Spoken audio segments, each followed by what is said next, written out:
ज़बूर 1। मुबारक है वो आदमी जो शरीरों की सलाह पर नहीं चलता और खताकारों की राह में खड़ा नहीं होता और ठट्ठाबाजों की मजलिस में नहीं बैठता, बल्कि खुदावन की शरीयत में उसकी खुशनुदी है और उसी की शरीयत पर दिन रात उसका ध्यान रहता है।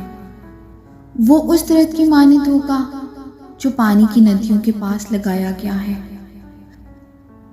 जो अपने वक्त पर फैलता है और जिसका पत्ता भी नहीं मुरझाता। सो जो कुछ वो करे बराबर होगा। आमीन। खुदावंद के जिंदा पाक कलाम के पढ़े और सुने जाने में उसकी बरकत हो। खुदावंद का शुक्र हो। अजीजों, खुदावंद आप सबके साथ हो। खुदावंद आप सबको बरकत दे और आज का दिन खुदावंद हम सबके लिए मुबारक करे। आमीन।